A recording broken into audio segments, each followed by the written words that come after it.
how to be successful with D365 and Business Central, and how Microsoft Copilot is transforming healthcare. Those are just two of the topics we're going to cover here in episode number 7 of the Journey to D365 podcast. Welcome to Journey to D365, the podcast that covers everything related to Microsoft Dynamics 365 implementations. This podcast is not affiliated with Microsoft and covers the realistic truth behind D365 finance and operations and Business Central ERP implementation success. Whether you're new to the world of Microsoft or not, this podcast is for you. Now, here's your host, Eric Kimberling. Hello and welcome to episode number 7 of the Journey to Dynamics 365 podcast. This is the podcast that covers everything related to D365 implementations. It's a tech agnostic and objective view of D365 coming from our company, which is an independent tech agnostic company called Third Stage Consulting Group. And reason that tech agnostic view is so important is because we give you the objective, good, bad, and ugly of D365 implementations. We're not affiliated with Microsoft or any of its partners. So we're here just simply to share some best practices on how to be successful with your D365 implementation. My name is Eric Kimberling. I'm the CEO of Third Stage Consulting and your host here today. And joining me as always is our co-host, Darian Fiakuski. Darian, thanks for being here. Yeah, thanks for having me. Exciting new episode for you here today. We've got a lot to cover. We're going to get to a question we received on social media here in just a moment. We're also going to get into how Microsoft Copilot is transforming healthcare by improving operational efficiency. And then later in the show, we'll have our guest, Richard Sides. He's going to be on the show. He's the CEO of Adroit North America. He's going to be on the show talking about how to be successful with Dynamics 365 and Business Central implementations. So you'll want to stick around for that. He's got some great advice he's going to share with us here today. But before we jump in, what's the social media question that you want to focus on here today, Darian? Yeah, so our question or statement today is skipping BPM in digital transformation, especially for ERP systems like D365, is a risky move. It's like navigating without a map. Misalignment and inefficiency are just around the corner. BPMN is your compass, ensuring everyone speaks the same language and stays on course. BPMN is a proven standard, and I have used it for years to show how things are working and how we can simplify them. Thanks for pointing out the role of good business analysis oversight in the success of effective, and I am currently finishing a fit gap project and found your recommendation to hit the nail on the head. 2 personal learnings to consider: how to select the right SI for tech and how/who to manage them and the project simultaneously.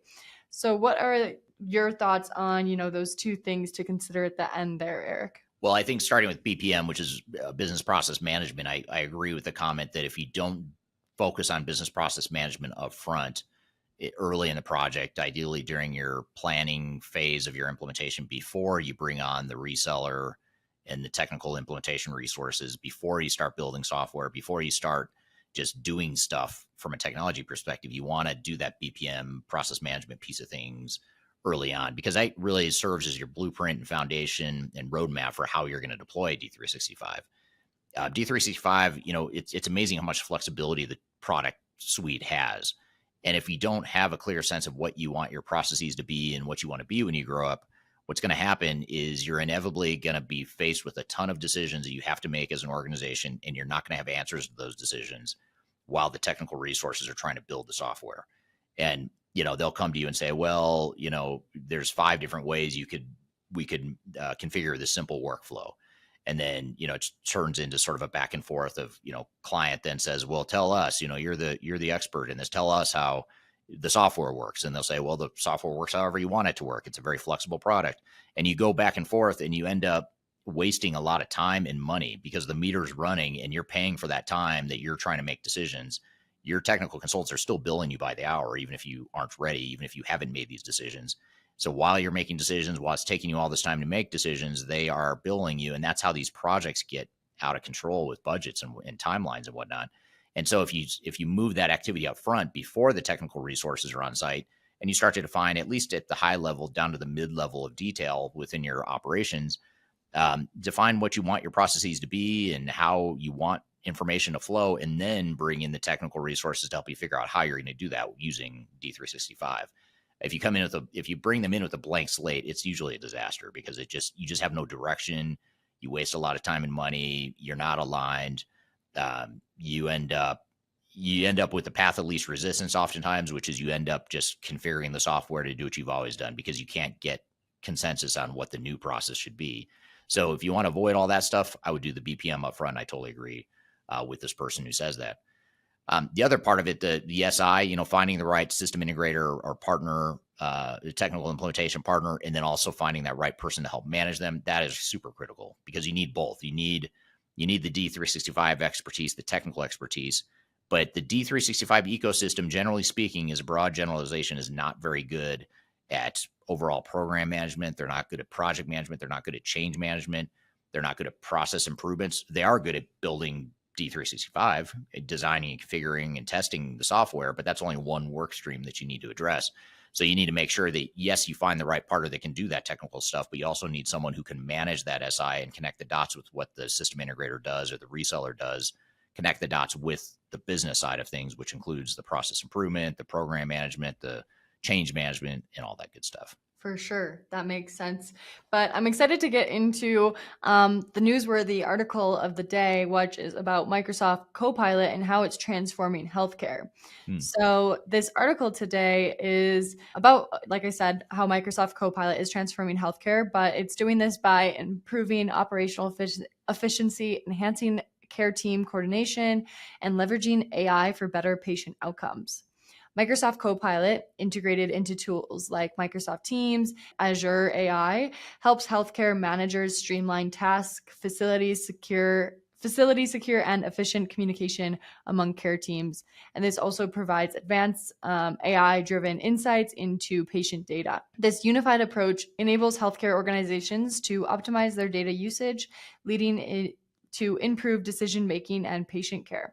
Eric, with all this in the healthcare industry with Microsoft D365, how do you think AI and digital tools are changing the healthcare industry today? Yeah, great question. And I think of all the industries we work in, I feel like healthcare might be the one that has the most potential for AI to have just a huge, massive impact. Manufacturing as well, because manufacturing is very complex. Supply chains are complex. There's a lot of data, moving parts that AI is built for. In terms of some of the generative AI that goes with that too.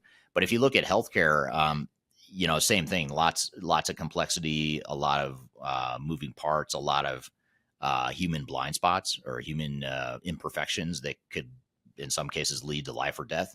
Attention to detail or lapses in details can be a matter of life or death or some lesser patient outcome. So AI is really well primed to make a huge impact in healthcare, in my opinion, because you think about all the mass amounts of data that your doctor has about you, or that anytime you go to the urgent care or to your general practitioner, think of all the data they've captured about you over the years and all the data they've captured about, millions of other people, in the entire healthcare system throughout the world. And if you could use AI to, do some more predictive work or some more correlation type stuff to figure out what the real root causes of different health issues are, that's something that humans have been striving for, decades or more to figure some of the stuff out, like how to cure cancer or whatever, whatever the health ailment might be.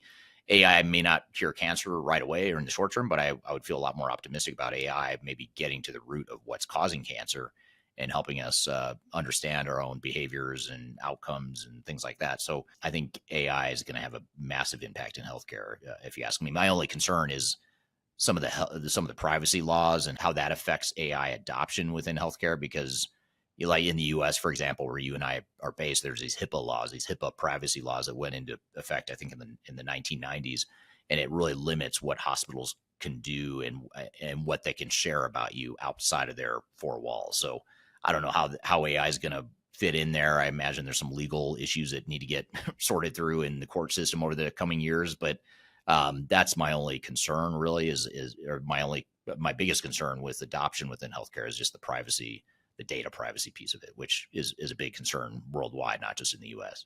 Yeah, definitely something that we've definitely talked about a lot on here and our other podcast, Transformation Ground Control, about all the different regulations and everything that will be put on AI, and especially in the healthcare industry and what does that look like in the future? But also with this, how does integrating different healthcare data sources into a single platform help improve clinical and operational insights? Or does it help it, or does it hurt it?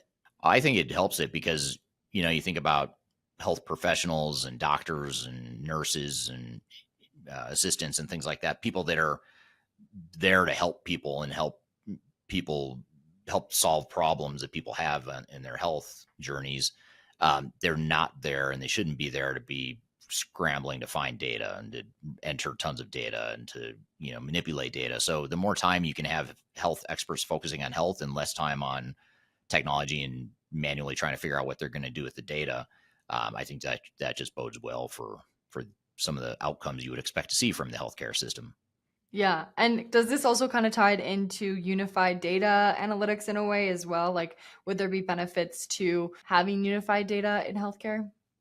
I do, yeah, because you think about the way the healthcare industry works, where there's so many different specialists, which you need people that are really deep in certain areas. But a lot of times it seems like there's a general holistic view that's missing within the healthcare system. So in other words, it's rare that you can just go to someone and say, I've got this problem. I don't know what it is. Can you help me get to the root cause of it, regardless of what that root cause is? Usually you have to pick like what discipline or what field what do you think it is? If you think it's a heart issue, I'm going to go to a cardiologist. If I think it's a joint issue, I'm going to go to, or a knee issue, I'm going to go to an orthopedic person. So you sort of have to, you as a patient have to kind of know what you think it is and then go find an expert. And that's really all they're going to focus on. They're not necessarily going to recognize if it's something unrelated to their discipline, because that's not what they're trained in. So I could see data, though, maybe filling in that blind spot in that deficiency. And what I think is a big problem in the healthcare industry is not fully understanding what the real causes of health issues are in all cases, especially when it's cross discipline type of health issues. Yeah, for sure. That makes sense. Super interesting stuff. I mean, I love hearing how D365 specifically is implementing different things specifically for the healthcare industry, which I feel like is really interesting and cool to follow. Yeah, very cool. That's a cool topic that I enjoy as well. And speaking of cool topics I enjoy, I'm also excited and enjoy talking about how to be successful with D365 implementations. And to help us unpack that topic, we're going to have Richard Sides on the show, who's the CEO of Adroit North America. He'll be on chatting about how to be successful, what some of the best practices and tips are for companies that are successful in their D365 and Business Central implementations. So be sure to stick around. We're going to bring him on the show here in just a moment. But first, we're going to take a quick break. We'll be back with more of the Journey to D365 podcast.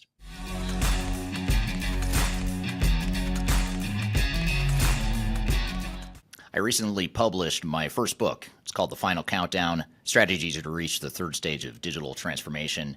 And I wrote this book because I really wanted to find a concise way to share some of my knowledge around digital strategy and how to get started on a digital transformation journey. So in this book, I cover 3 different sections. I cover the people, process, and technology aspects of transformation, with the idea that it's meant to be a starting point, a launching pad for organizations and team members that are going through digital transformations. So I encourage you to buy this book. You can get it electronically, you can get it paperback, or you can get it in hard copy, as I'm holding here in front of you.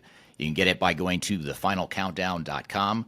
You can also search for it on Amazon if you shop at Amazon. Otherwise, just go to thefinalcountdown.com. Love to hear your feedback on this book as well. So hope you check it out and hope you enjoy. I'm excited to share our newly released 2024 Digital Enterprise Operations Report.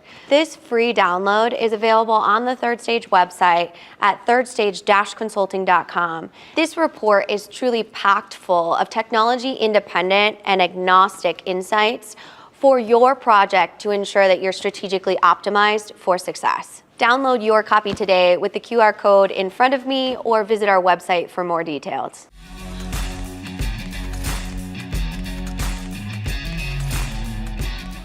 Hello, welcome back to episode number 7 of the Journey to D365 podcast. My name is Eric Kimberling here at Daring Fiakuski.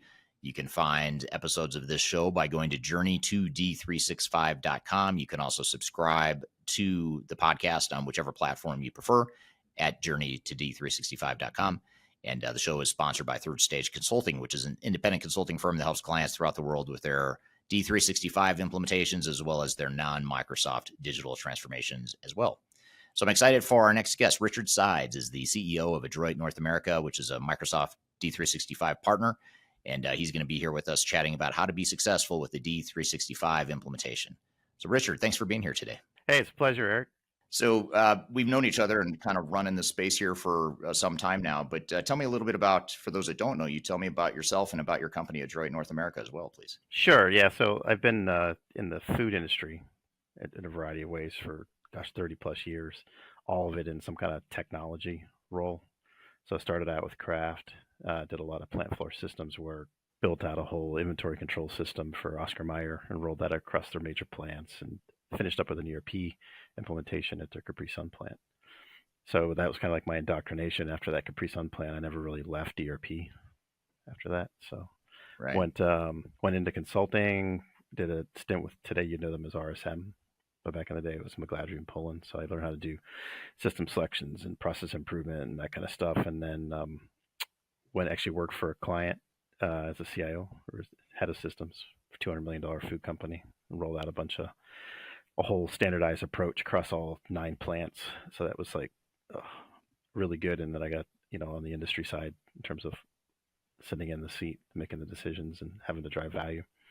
And then, I went to work for an Indian-based ERP company by the name of Ramco Systems, headed up their U.S. efforts to drive their first SaaS product.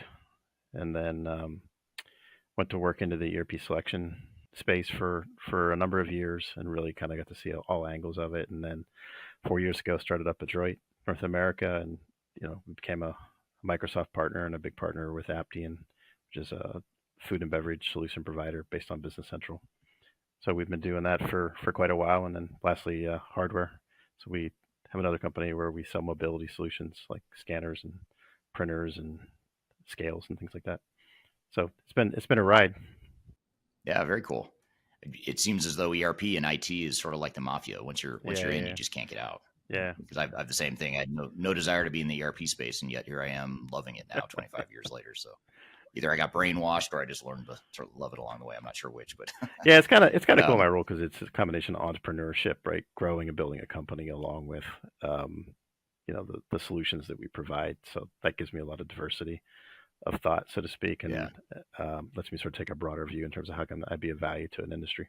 Well, for some of you that, like me, are not English majors or don't have the best vernacular or vocabulary, you were telling me before, as we were prepping for this discussion, that Adroit means, tell us what Adroit means and the meaning behind that for your company name.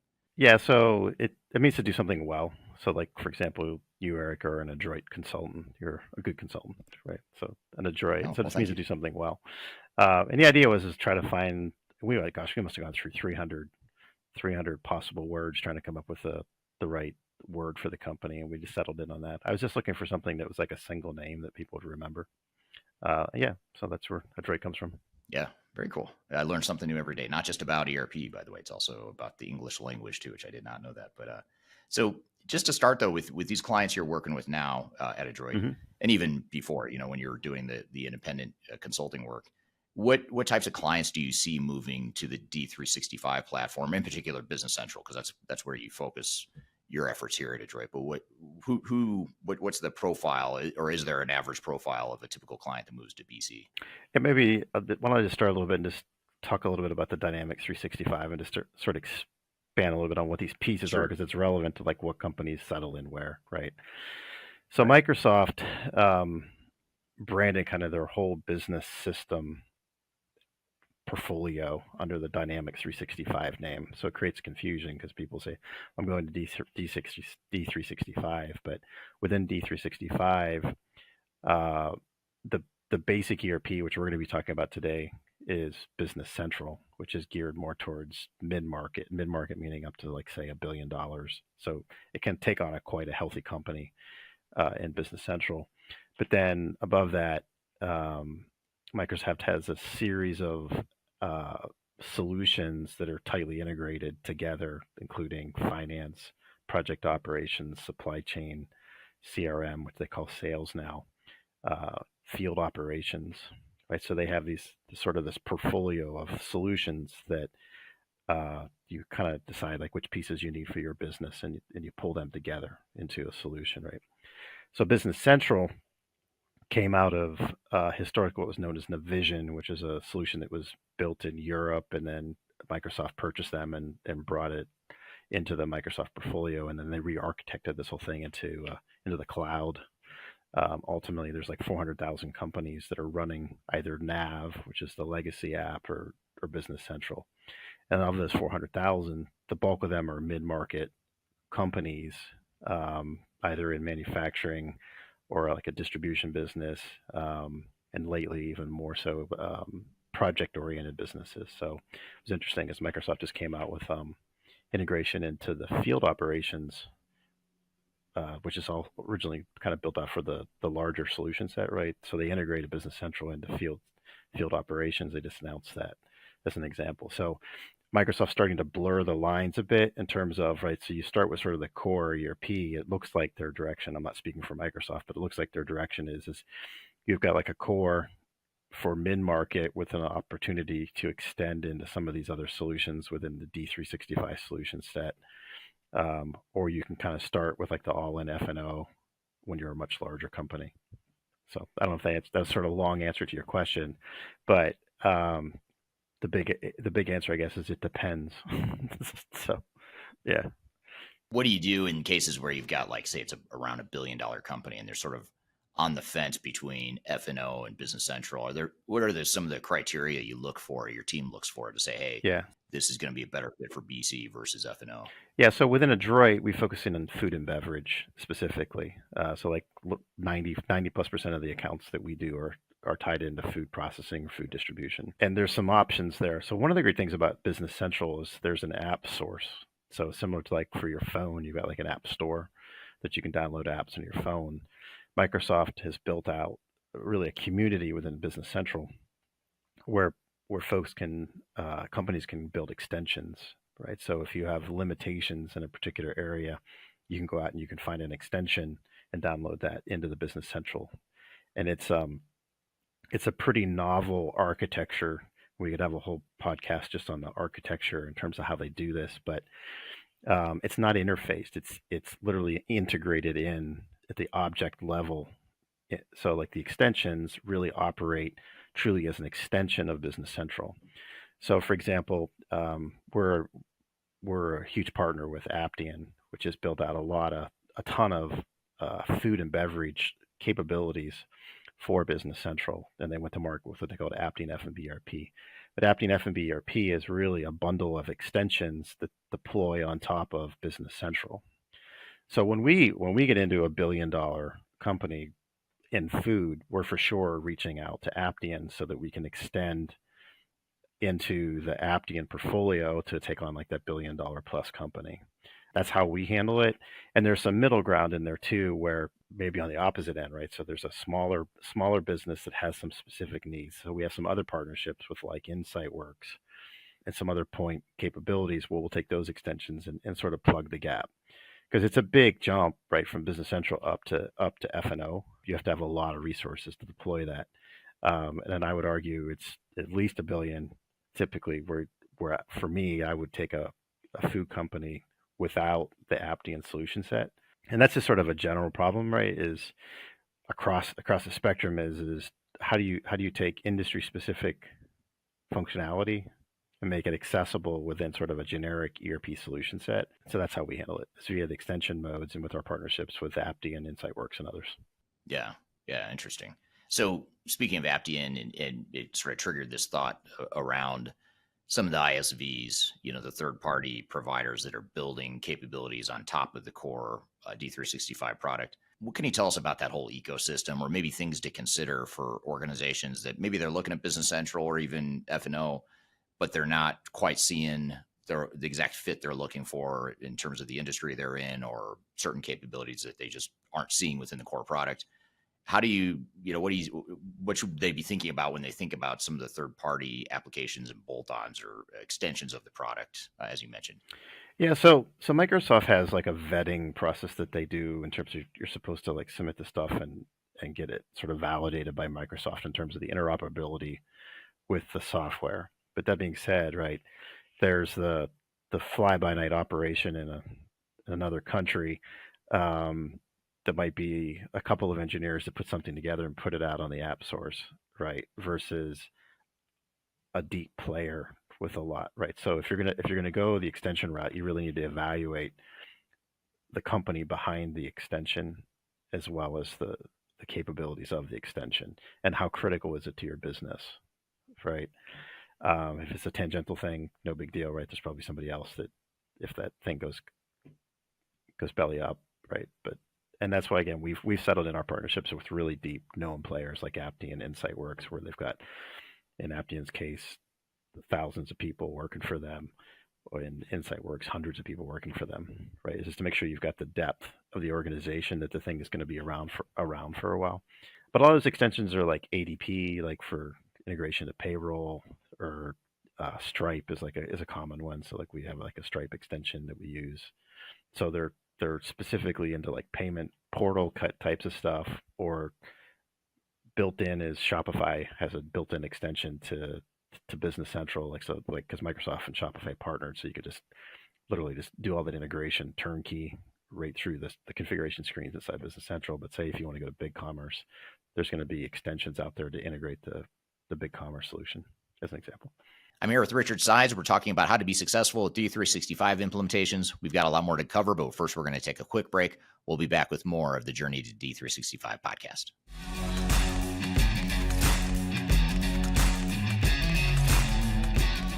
If you are involved in any sort of digital transformation or business change initiative, you will want to download the Digital Transformation Report. With its comprehensive overview of business and technology trends and best practices, this report is a must-have guide for any transformation project or executive team. Download this free report by visiting Third Stage Consulting at thirdstage-consulting.com. You can also visit our website to learn more about us or download independent reports, videos, and other best practices. Again, visit thirdstage-consulting.com today to learn how you can take your transformation to the third stage of success.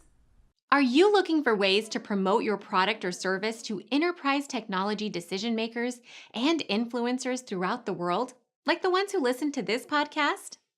Major Tom Productions creates media, events, and influencer marketing for B2B technology providers. Our productions are exciting, educational, disruptive, and effective. Most importantly, they create results. Our content is unlike any other in this industry, engaging, influential, and trusted by technology buyers and influencers throughout the world. Each month, our productions reach hundreds of thousands of targeted buyers and decision makers who trust and engage with our honest and tech-agnostic content. With long-tail viral results and engagement with our content, Major Tom Productions provides a way to reach your target market and create awareness, calls to action, and a connection with potential customers. So collaborate with us today. Learn how we can feature your product or service on podcasts such as Transformation Ground Control, Journey to S/4HANA, and Journey to Dynamics 365. We can also feature your brand on our YouTube channel called Digital Transformation with Eric Kimberling, which boasts over 100,000 subscribers and over 2 million video views per year. You can also participate in our in-person events, including our Digital Stratosphere Conference. Contact us today to learn more. We can tailor a marketing campaign that works for you. We look forward to helping more people learn more about and become engaged with your brand.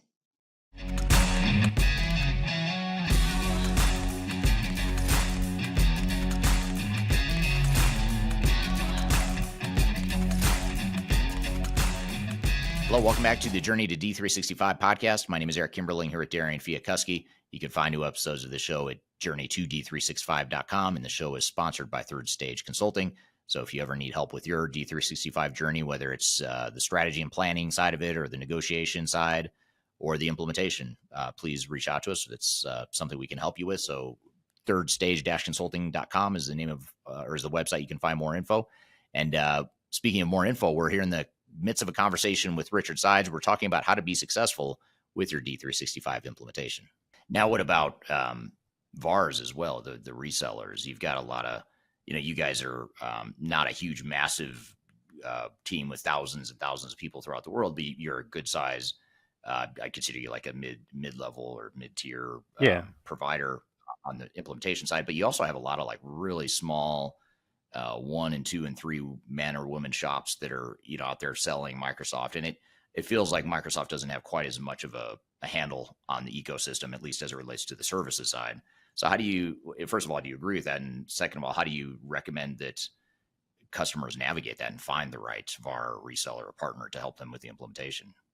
Yeah, it's kind of interesting you brought that up because, as I was telling you before, I was at a conference, Microsoft conference called Directions a week ago, and there was hundreds of partners from the Business Central ecosystem kind of came together into there. And a lot of what Microsoft was talking about is a drive towards a solution designation. So they used to have like this gold, silver kind of a thing, and they got rid of that and they went to solution designations. And right now there's not really a lot of VARs out there that have the solution designations, including Adroit, because the bar is pretty high, right? So we've got to go get a number of people certified, and we got to go through this whole thing. So as we go down the road, they're going to, and their incentive, Microsoft's incentive programs are much more geared towards fostering the VARs that are participating in the designation program, right? So as we fast forward a couple of years, those designations are going to become much more important, right? But what you can start to look at, say, over the next 12 to 18 months, is you should start seeing individual consultants on the list of the employees of the companies, right, that have some of these certifications to show some depth. Number one. And then number two is outside of the certification stuff, which is really technology focused, you really got to look at how much do they play in your industry, right? So like we at Adroit, like we're not going to go play in an ETO deal. Engineered order. I mean, engineered order. Like I know engineered order, but that's a completely different DNA than the consultants that work for Adroit have, right? So you really got to look at the functional industry expertise as well. Right? So for us, we're, as a VAR, like what are we bringing to the table is, yeah, of course we know the technology and the integration, right? But we're also business people, right? So what's the value prop that, for example, your firm laid out, right? So if we come in to deal with third stage, we're going to be looking for all the materials and business case and all the things that you guys put together in terms of the roadmap, and right, because we're going to want to look at all those materials and make sure that we can go through that stuff and like what was the vision for the company, and how do we realize the value that justified the project, right? So to me, that's the success that we're looking for. And you can tell, I think, pretty quickly in talking to a VAR, right? Are they really tech heavy and really can't talk your industry, right? So take them out on a plant tour and listen to the questions that they ask, and you can start to get a read pretty quickly. Like, are they deer in the headlights when it comes to your production processes, right? Because ultimately that's a huge driver, right? So in food, for example, catch weights, yields, traceability, yeah, on and on and on, right? In terms of all the food requirements, So if you're working with a food VAR, can they talk about HACCP, FSMA, right? All the food regulations and all that kind of stuff. But for us, we wouldn't want to go into an engineered order company because, our consultants wouldn't be able to talk about CAD. And demands on the system too. You talk about engineered order versus food manufacturing. I mean, the system itself isn't. Most systems can't do both those things that you just described. And it's interesting to hear too. I'm glad you told me this, because I was unaware that Microsoft is pursuing this. Would you call it a designation strategy, where you get designated as a solution provider? Yeah. So we down the road, they're phasing it in now. Again, the barrier is high. Right. So there's not really. They did a show of hands, right? It was like 2 people out of like 100, kind of a thing as a firm. So it's coming, is the point. But it's specific, right? So you can have solution designation around, say, the Power Platform that you were mentioning, right? So the Power Platform, there's designation for that, like in terms of like an app building kind of or infrastructure, Azure. So there's different technology stacks in Microsoft with different solution designations. One of them is the business applications for Business Central. Okay.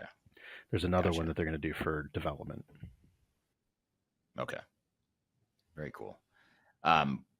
So that's good news, and that tells me that Microsoft is getting a little more serious about at least segmenting out the ecosystem a little bit more on the services side. So they're going to start raising the bar because there's a lot of partners, for sure. Isn't it? It's in the tens of thousands, isn't it? I mean, throughout just in North America, I want to say it's. Yeah, I've heard, but I've never seen the stats. I don't want to Same. overstate it, right? But there's a lot. Like if you just go into Microsoft App Store, so you're asking about the App Store, so there's a lot of stuff in there.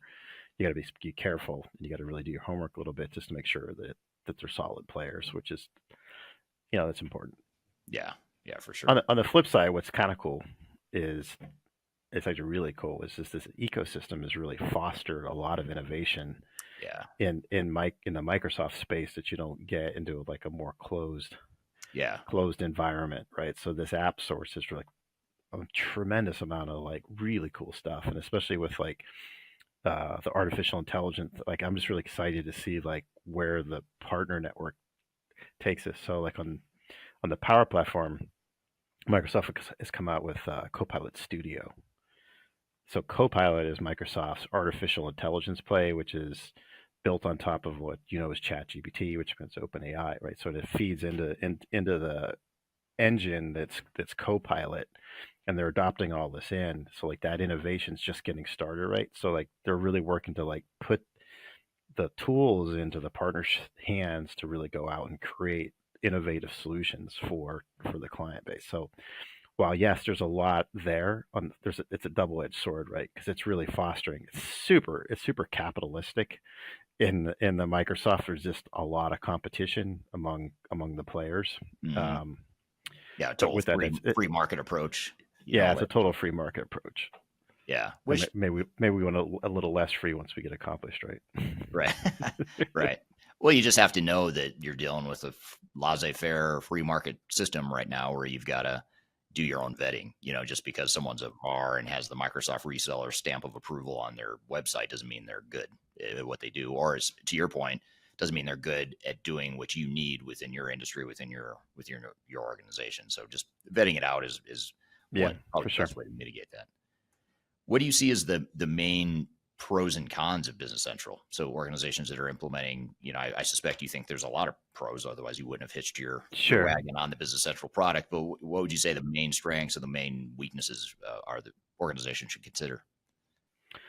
Well, the strengths are just it's an integrated ERP, like you would expect, right? So it's a solid mid-market solution that's not too extreme in terms of the configuration requirements, right? So as you move to like upper end tier 1, the number of things that you need to do to properly configure it, because they're built for such a plethora of business scenarios, right?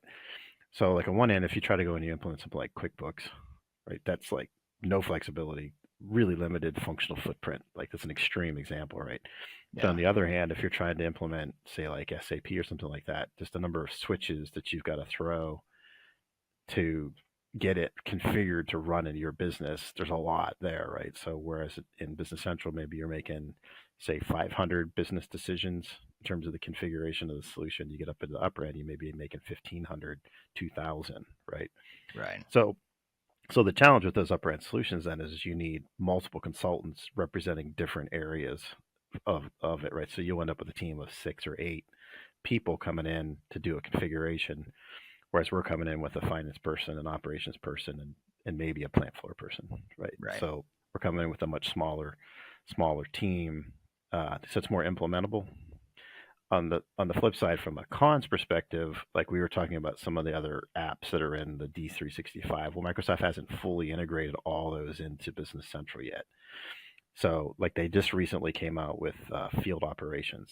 So now field operations integrates really well with Business Central. So for companies that have field service, right, they can take Business Central and extend it in.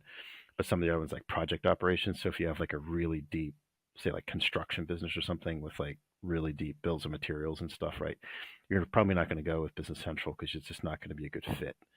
And we can't really extend it in, and instead we would kick them over to a partner that's implementing F&O and is familiar with project operations, because that's all integrated. Yeah, makes total sense. Well, that's really interesting. So so the main thing is the open, or the complete integration or integrated solution, as well as flexibility, but not overwhelming flexibility that chews up a lot of time and additional resources to configure. Yeah, it's familiar to like the UI. People are used to the Office 365. Office 365 so integrated into it. Mm-hmm. And then you take the Power Platform in terms of Power BI. Most folks are familiar with Power BI, which is a great key performance indicator analytics solution that literally can just go right into the role center, the homepage in Business Central. And then like Power Automate, you can work in for really good business workflows that could traverse across the whole work stream in the solution. So Microsoft's done really great with Azure, the Azure stack. Again, we could have a whole podcast on just the Azure stack, but the whole Azure stack coupled with the Power Platform, coupled with the productivity suite, the Office 365 and everything that's bundled in there, and Teams and all that. It's really impressive what Microsoft has done in terms of like their technology vision of how making all this stuff come together. So and then on top of that, now they're the sort of the unifier of all this is going to be their Copilot, right? So like the stat that they threw up at the conference was $11 billion. Like, just get your head around that $11 billion investment in the AI, just in terms of the hardware procurement that they're doing. And what it's going to just completely change how we interact with software. Completely change. Like, it was just really eye-opening at the conference as they gave us like views in terms of the next release that's coming out of Business Central. Those are like the really solid advantages of it. It's more like having a conversation with your software, right, versus typing in and looking for stuff. So it's just like it's going to be like a conversation. It's like, so I was wondering, like, who were the top customers last week, right? Well, here's your top customers and which product's most profitable. Is there anything out there that I need to worry about? It's like, it's really, it's kind of mind blowing actually, of like how we're going to interact with software. Because like we were talking about, we were talking about handwriting, right? As we were prepping, you're like, the first thing to go was the handwriting, and the next thing to go was the spelling, right? Right. Well, this whole concept of navigating software is going to go away. Yeah. Like, we were talking like this, the whole hierarchy in software is going away. It's going to be more just like our communications console. Yeah. Just one big open data lake is all you need now to kind of get the AI to. It's almost like AI, or in this case, Copilot, ends up being like the replacement for the user interface. Instead of having to navigate menus or things like that, or going to certain screens, now you can just ask the system. So like Microsoft has this really cool project called Sophia, which you can Google. It's called Microsoft Sophia Project Sophia. Okay. Which is it's going to be like a data analyst via AI, where you're going to basically submit like a data model to it, and it's going to come back with like a multi-page analysis of the data that you submitted to it. So it's something really to, like, you can Google it and you can find like the demo of it and everything else, but they're not marketing it. It's just sort of like under the covers, they sort of snuck it in. It's profound. So just Google Project Sophia by Microsoft, and you'll find all that stuff out there. It's like, wow, it's super cool. That's really interesting. I'll have to check that out. I've not even heard that term or heard of that project. So that's interesting. We were talking about how, as we prepped for this, I think it all started when I admitted that I didn't know what Adroit meant. So you explained to me what it means, and I was saying, well, it doesn't really matter anyway that I have no vocabulary because I have AI now, so I don't need to learn. I don't need to know how to read or write. And my kids have already stopped learning how to write cursive. Exactly. So, the next thing to go is going to be reading and writing, I suppose. I'm here with Richard Sides. We're talking about how to be successful at D365 implementations. We've got a lot more to cover, but first we're going to take a quick break. We'll be back with more of the Journey to D365 podcast.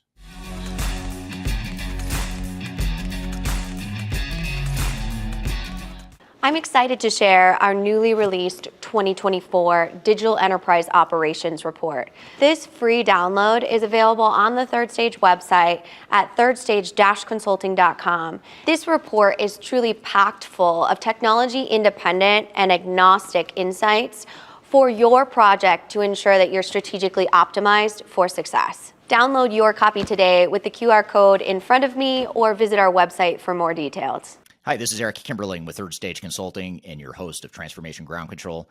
I want to encourage you to read our Guide to Organizational Change Management. It's a free report or free guide that we published. It's one that I actually wrote that talks about best practices and lessons learned as it relates to change management. So as you know, on this podcast, we cover a lot of stuff related to the human sides of change, organizational change management, including training, communications, org design, all kinds of stuff as it relates to change management. So if you're trying to learn more about change management or you're looking for more direction and ideas on how to get started on your change management strategy and your overall journey, be sure to check out this guide. You can read it by scanning the QR code on the screen in front of you or in the links below for this particular podcast episode. You can find a link to take you to the page that will allow you to register to go ahead and download that and read it for free. So be sure to check it out. It's the Guide to Organizational Change Management, written by yours truly. I hope you enjoy it. Let me know what you think, and hope you enjoy the rest of this episode.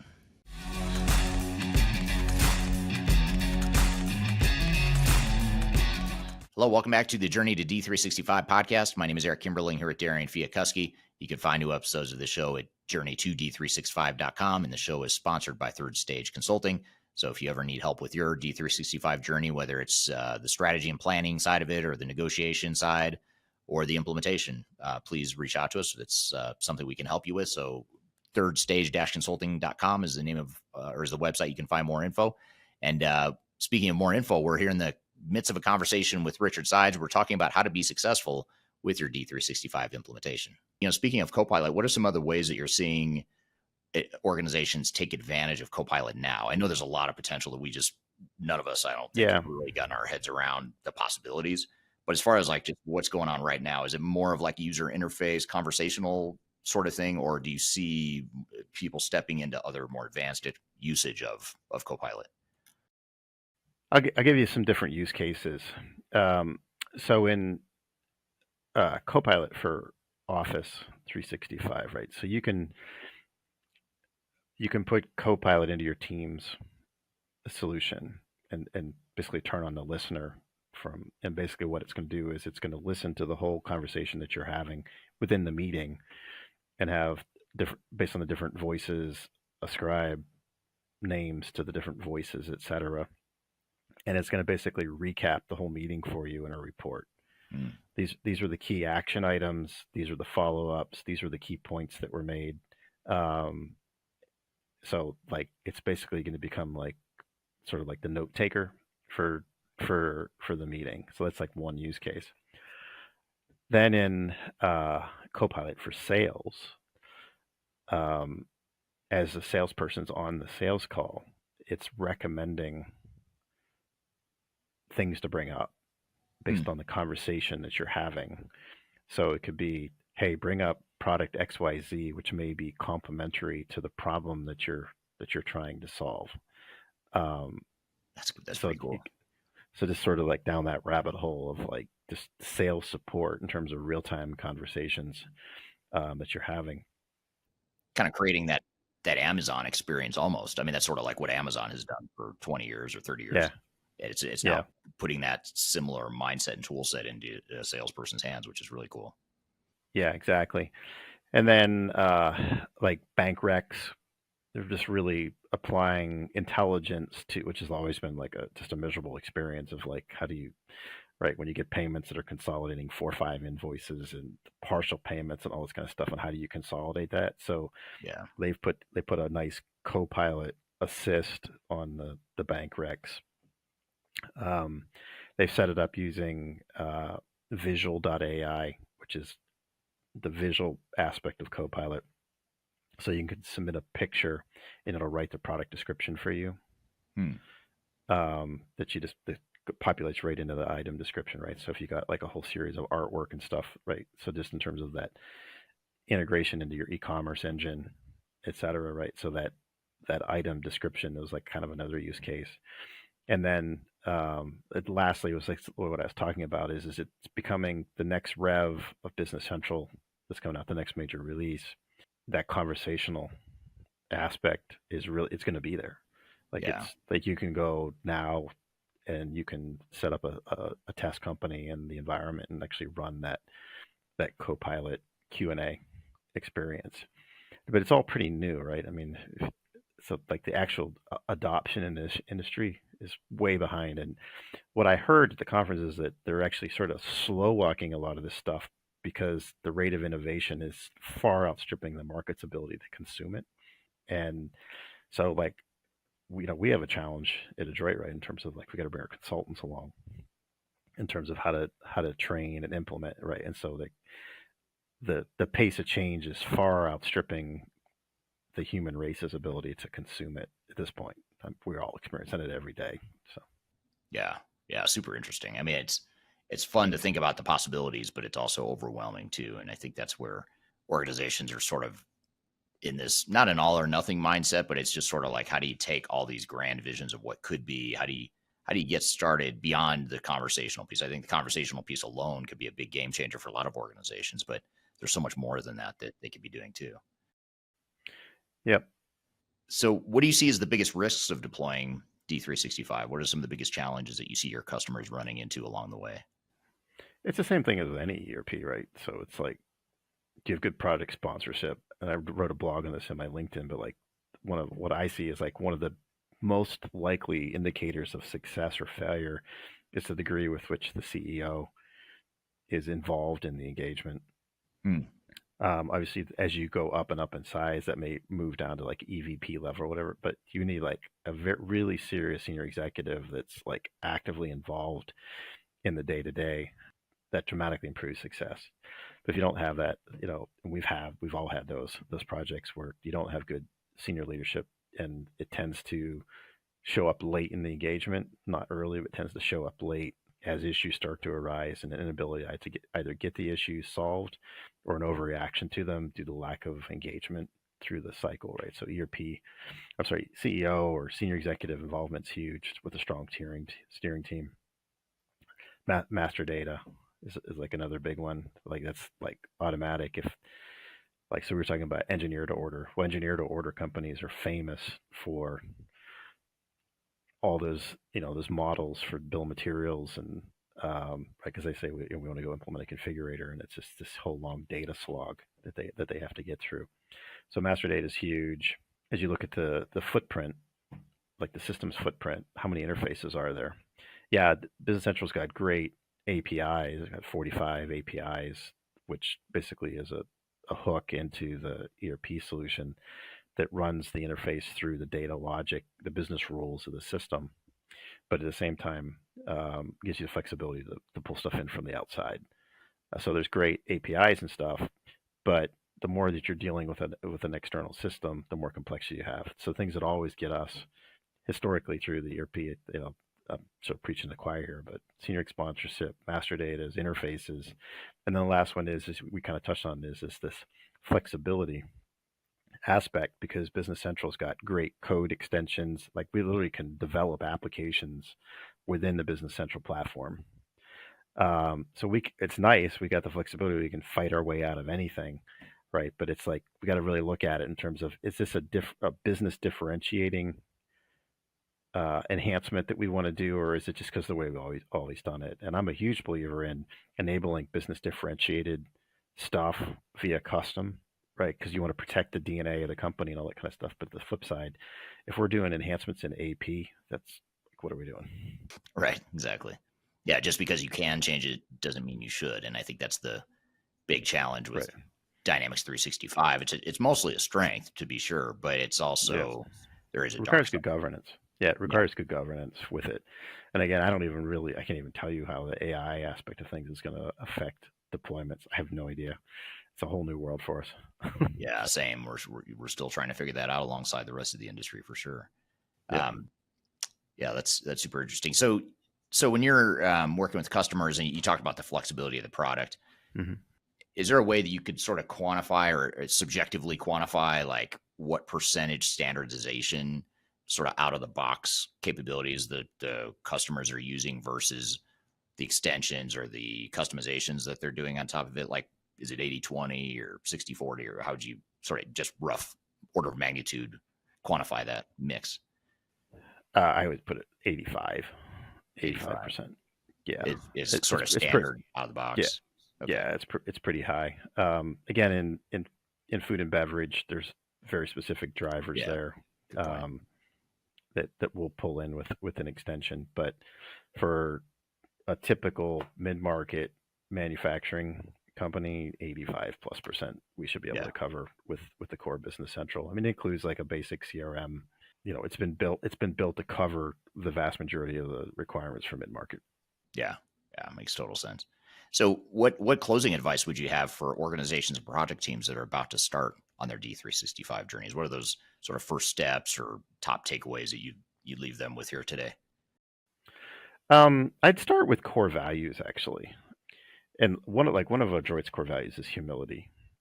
You need to go into an ERP implementation with some humility, and really, especially if your organization hasn't been through it, as you really need to take the advice. You need to find the right people to take the advice from. You need to listen to their advice.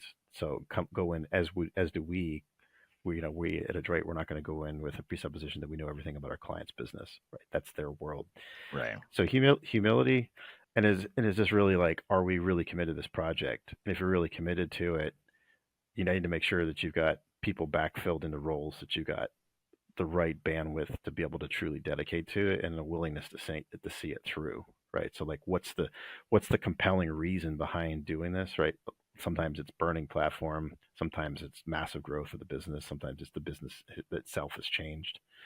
But whatever that is, you really need to be plugged into it, which kind of gets into working with somebody like third stage, right? That can just really get that preparation done ahead of the engagement. I would much prefer have us walking into a situation where all that business rationale, team structure, future vision for the processes, all that work, sort of road work, homework's been done, so that we can have more of a conversation of how are we going to apply the software to your business. So that would be like, genuinely, like you should put a lot of work into the front end. So like, for example, when I was a CIO at the food company, like I went in there thinking that we were going to start the project the first year. And it was 3 years before I felt like we had enough maturity in our business processes and all that kind of stuff that we could really handle bringing in a system, right? So like, I guess to sum it up, just really be in touch with like, what's the motivation for doing this and what's your expectation around it? And then lay out your key performance indicators that you're really trying to maximize or minimize, depending on the KPI. Right. Optimize. Optimize, there we go. What's the KPIs that you want to optimize through it, and make sure don't miss out on the fact that you got to like keep track of and make sure that you've got the dashboards and the enablement of those KPIs, because that's what really drives the ultimate fruition of the business case for why you did it in the first place. I've been through over and over is folks get so bogged down in the transactional aspect of things that they just really lose sight of, and they're just so fatigued by the end, and then they're up, and then the senior executives are like, where's my where's my KPIs, right? And it's like, we haven't really done it. And so I was like, so I don't know, food for thought. Yeah, that's great advice. I mean, the KPIs are great too, because it's not only to justify your project and to make sure you've got clear rationale for the project, but also because it gives you the vision for what dashboards might look like on the backside, and also it gives you back to that why and understanding the purpose and the goals and objectives of the organization. It gets you focused during the implementation to really focus on those KPIs and say we're doing this not to just put in technology, but to improve our business and to optimize those KPIs, and here's how the technology is going to do it. So it gets us more grounded and focused on what we're trying to accomplish, for sure. That's one of the cool things in the Appian set is they have what they call Appian BI. So they've got 100 plus KPIs pre-built in Power BI that's just deployed, and then it's just really a question of which of these do we want to use, and then we spin them up. Yeah, tailored for that industry too, and yeah, exactly. Great stuff. Well, thank you for being here, Richard. This is super helpful and very interesting. Learned a lot from the conversation, so I appreciate you being here. It was a fun time. Thanks for the invite. All right, thanks for being here, Richard. Great conversation. Appreciate having you on the show. In fact, you shared so much good stuff that we're going to build on some of that and continue talking about some of your points here in just a moment. But first, we're going to take a quick break. We'll be back with more of the Journey to D365 podcast.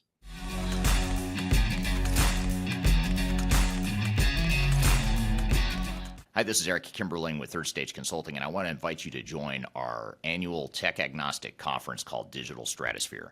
Digital Stratosphere is a conference that features some of the industry's brightest minds, greatest thinkers, and it's a great opportunity to network with peers, other industry people, other CIOs, other project team members that are going through digital transformations or ERP implementations.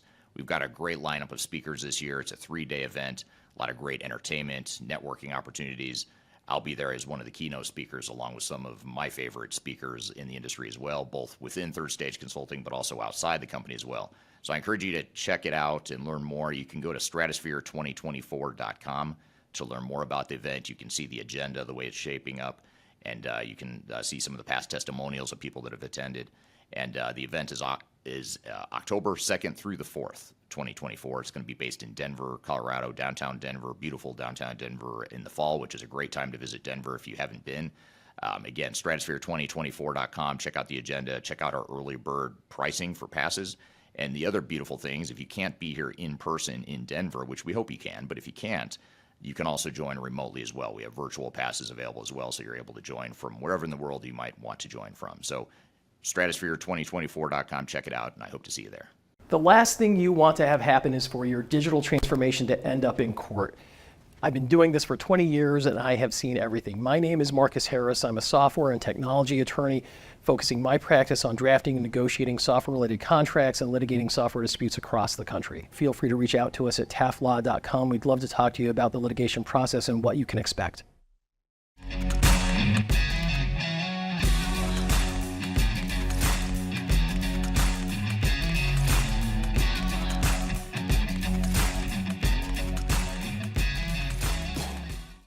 Welcome back to episode number 6 of the Journey to D365 podcast. My name is Eric Kimberling here with Darian Fiakuski. And Darian, we just chatted with Richard about how to be successful in D365 implementations. What were some of your thoughts and takeaways from that conversation?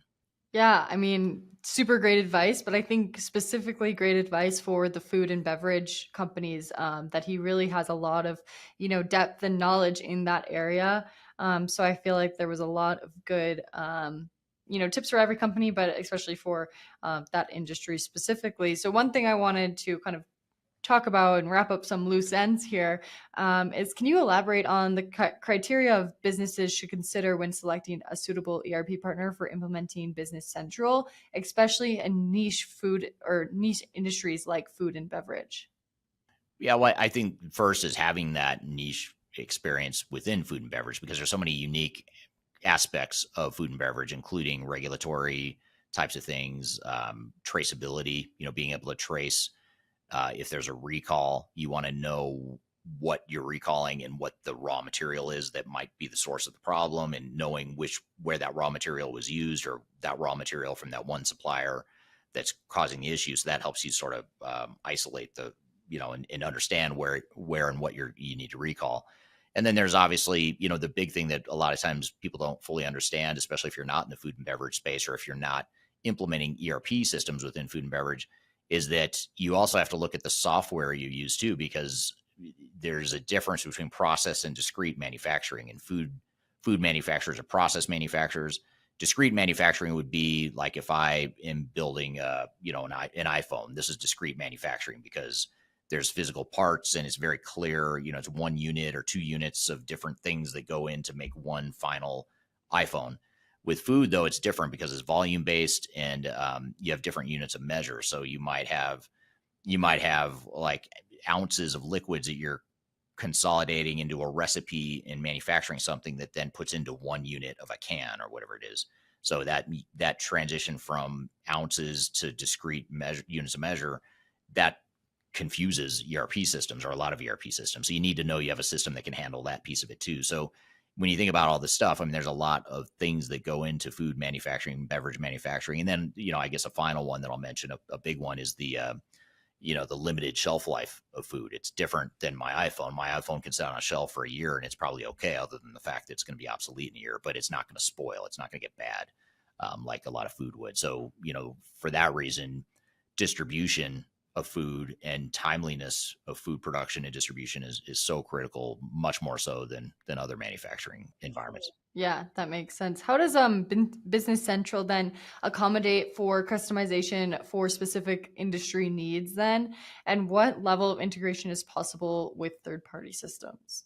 Yeah, I mean, there's a lot of integration ability just because Microsoft is generally an open platform or a more open platform that makes it easier to integrate into that architecture.